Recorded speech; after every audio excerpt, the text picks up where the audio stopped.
A funeral fraudster who targeted grieving families is now headed back to prison. Harris County Precinct 1 Constable Alan Rosen says Javion Major's probation was revoked after repeated violations. He was arrested on a forgery charge in 2024, and since then he's accused of taking advantage of more families who've lost loved ones. KPRC 2's Corley Peel spoke with one of those families tonight. And Corley, you've actually spoken before to the man accused of doing this. Yeah, Lisa and Keith, I met Javion Major while covering a different funeral home investigation last year. And at that time, he wouldn't say why he was there, but he wanted me to know that he was not responsible. He later told me he would like to share his story someday amid the funeral scheme investigations. But tonight, he's back in custody after one woman says he targeted her after her father's death. Thanksgiving Day 2025 is when Shantavia Banks learned her father passed away in a Beaumont prison.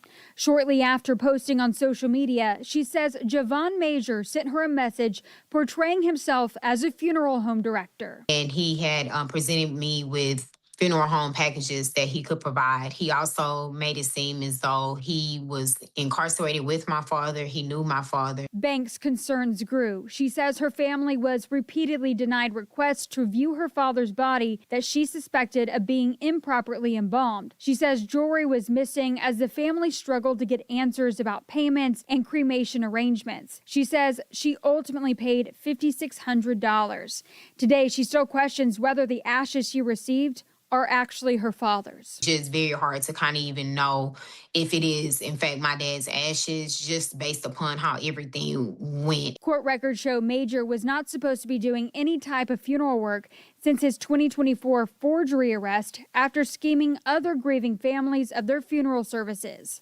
Last week, he was sentenced to 2 years in prison, and his probation was revoked for having an illegal drug and providing funeral services not approved by the court. Banks hopes her experience will warn others. The Texas Funeral Service Commission website is one way to verify if a funeral home is legit. Experts also recommend searching for complaints online, ask for a detailed general price list up front, and be cautious of businesses that refuse to provide licensing information, lack a physical location, or request large payments without documentation. If anyone have actually experienced something with him, that they do come forward and feel safe to come forward. And Banks says she doesn't feel like 2 years is long enough for Major to be in prison.